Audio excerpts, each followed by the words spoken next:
नमस्कार। Welcome to exam सार। आज है 16 जून 2022 और 16 जून 2022 की जितनी भी डेली इम्पोर्टेंट न्यूज़ है हम सबको कवर करेंगे एमसीक्यू के रूप में। अगर आप हमारे चैनल पर नए हैं तो चैनल को सब्सक्राइब करें, बेल आइकन को ज़रूर दबाएं क्योंकि हम जब भी कोई नया वीडियो अपलोड करते हैं तो उसका नोटिफिकेशन आप तक पहुँच जाए। वीडियो को लाइक करें, अपने फ्रेंड्स के साथ शेयर करें। चलिए शुरुआत करते हैं आज के करंट अफेयर्स की क्वेश्चन नंबर 1 के साथ। और क्वेश्चन नंबर 1 है, हाल ही में अजरबैजान ग्रैंड प्रिक्स 2022 का खिताब किसने जीता है? ऑप्शन 1 है मैक्स वर्स्टैपन, ऑप्शन 2 है सर्जियो परेज, ऑप्शन 3 है जॉर्ज रसेल, ऑप्शन 4 है Sebastian Vettel. Azerbaijan grand prix 2022 का खिताब जीता है मैक्स वर्स्टैपन, ये रेड बुल के हैं। तो ऑप्शन नंबर 1 जो है वो करेक्ट है। अजरबैजान ग्रैंड प्रिक्स 2022 खिताब जीता है वर्स्टैपन ने और ये रेड बुल के ड्राइवर हैं। चलिए नेक्स्ट क्वेश्चन की ओर बढ़ते हैं और नेक्स्ट क्वेश्चन है क्वेश्चन नंबर 2। हाल ही में भोगेश्वर की प्राकृतिक मृत्यु हो गई, ये क्या है? ऑप्शन 1 है चीता, ऑप्शन 2 है शेर, ऑप्शन 3 हाथी, ऑप्शन 4 हिरण। तो भोगेश्वर है हाथी। ऑप्शन 3 जो है इसका ये करेक्ट है, इसकी प्राकृतिक कारणों से अभी मृत्यु हो गई है। भोगेश्वर जो है इसकी जो उम्र है वो हो गई है लगभग 60 साल। तो अभी इसकी जो मृत्यु हो गई है ये हुई है बांदीपुर टाइगर रिजर्व है इसकी रेंज में इसकी हुई है।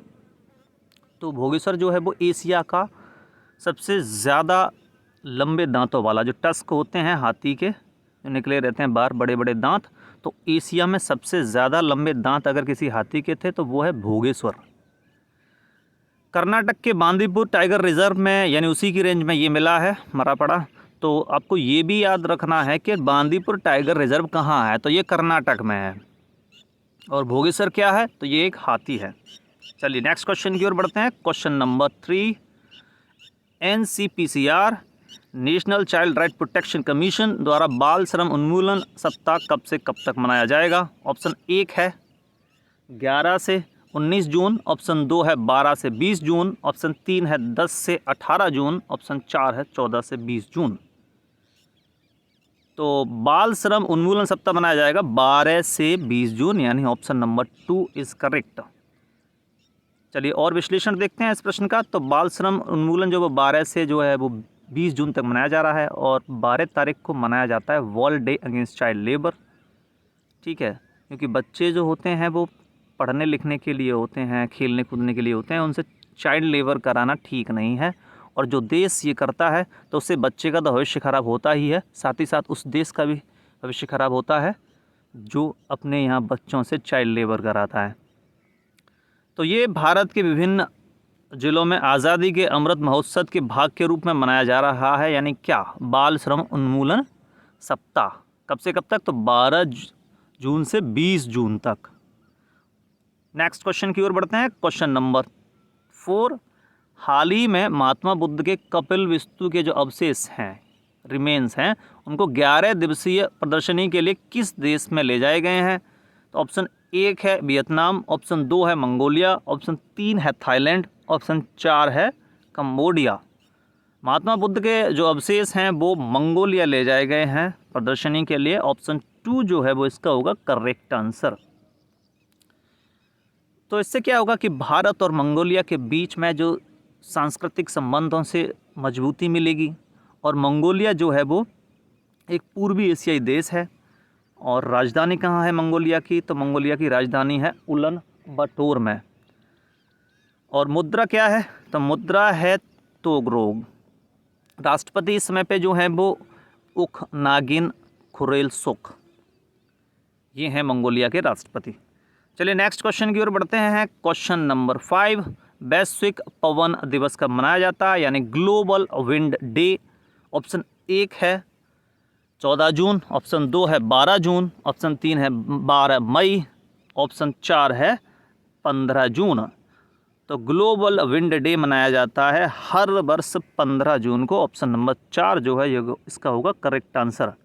चलिए थोड़ा सा और एनालिसिस देखते हैं इस क्वेश्चन का। तो हर वर्ष 15 जून को ग्लोबल विंड डे मनाया जाता है और ये 2009 से लगातार मनाया जा रहा है।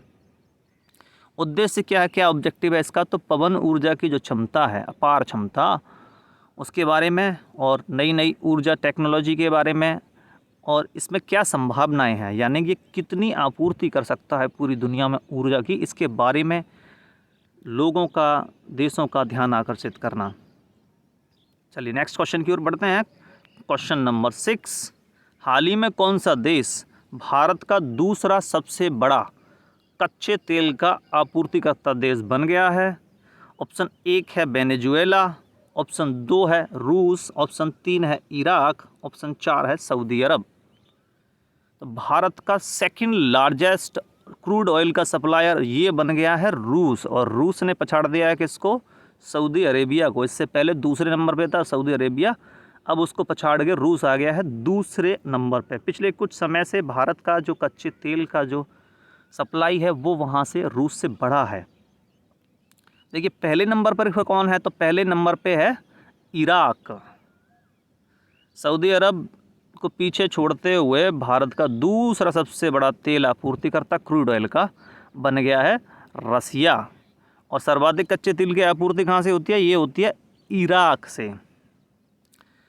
अभी क्या हुआ था कि जो भारत के विदेश मंत्री हैं वो यूरोप की यात्रा पे थे, चेक रिपब्लिक और स्लोवाकिया की यात्रा पर।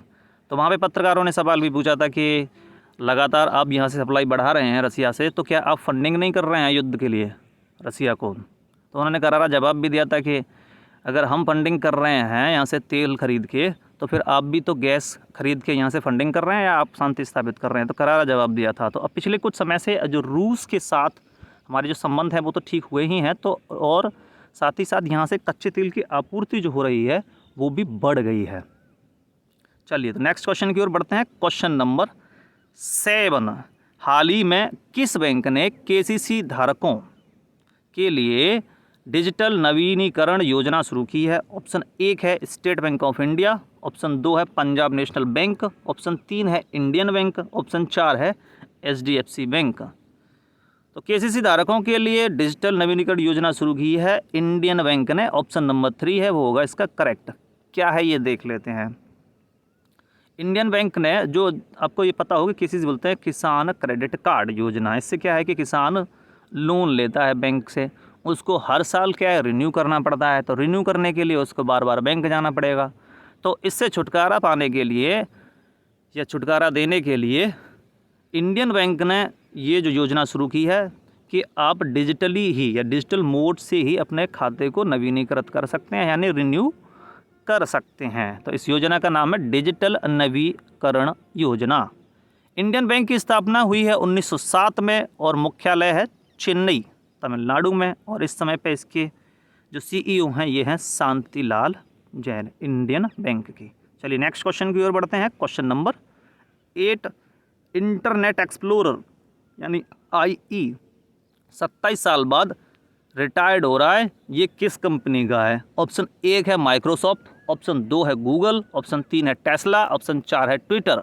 तो इंटरनेट एक्सप्लोरर ये है माइक्रोसॉफ्ट का, इसने अब तक 27 वर्ष तक सर्विस की है, अभी ये हो गया है रिटायर। चलिए माइक्रोसॉफ्ट के बारे में थोड़ी सी इन्फॉर्मेशन और देखते हैं। तो माइक्रोसॉफ्ट की स्थापना हुई है, ये हुई है साल 1975 में। हेडक्वार्टर इसका Washington United state of America में है। इस समय पे इसके जो CEO हैं ये हैं सत्या नडेला, जो भारतीय मूल के हैं। इसके मालिक कौन है, मतलब स्थापना किसने की है, किसने फाउंडर कौन है इसका माइक्रोसॉफ्ट का, तो वो हैं बिल गेट्स। चलिए नेक्स्ट क्वेश्चन की ओर बढ़ते हैं। क्वेश्चन नंबर 9, हाल ही में दिल्ली सरकार ने किस संस्था के सहयोग से ऑक्सीजन उत्पादन सुविधा का निर्माण किया है? ऑप्शन 1 है यूनेस्को, ऑप्शन 2 है UNDP, ऑप्शन 3 है वर्ल्ड बैंक, ऑप्शन 4 है इंटरनेशनल मॉनेटरी फंड। दिल्ली सरकार ने ऑक्सीजन उत्पादन सुविधा का निर्माण जो किया है वो UNDP की मदद से किया है, यूनाइटेड नेशन डेवलपमेंट प्रोग्राम। चलिए थोड़ी सी और इन्फॉर्मेशन देखते हैं इस क्वेश्चन के बारे में। तो दिल्ली सरकार ने यूनाइटेड नेशन डेवलपमेंट प्रोग्राम के सहयोग से ऑक्सीजन उत्पादन सुविधा का निर्माण किया है। कहाँ किया है? तो ये किया है GB पंत हॉस्पिटल में। अच्छा, इससे क्या होगा कि 1 मिनट में 1000 लीटर ऑक्सीजन का निर्माण किया जाएगा। अब आपको पता हो तो पिछले कोविड के क्राइसिस में दिल्ली में ऑक्सीजन की कमी आ गई थी, तो उससे निपटने में, अगर भविष्य में ऐसा फिर से कुछ होता है तो उससे निपटने में ये जो प्लांट है बहुत मदद करेगा। यूएनडीपी की जो स्थापना हुई है ये हुई है 1965 में। इसका मुख्यालय जो है वो न्यूयॉर्क यूएसए में है यूएनडीपी का, और हेड इस समय पे इसके जो हैं वो हैं अचिम स्टेनर।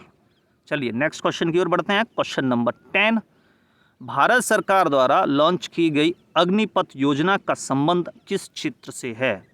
ऑप्शन 1 है खेल से, ऑप्शन 2 है शिक्षा से, ऑप्शन 3 है बैंक से, ऑप्शन 4 है रक्षा से। तो अग्निपथ योजना का संबंध है डिफेंस सेक्टर से, यानी ऑप्शन नंबर 4 जो है वो होगा इसका करेक्ट आंसर। क्या है ये योजना, इसके बारे में इंफॉर्मेशन देखते हैं।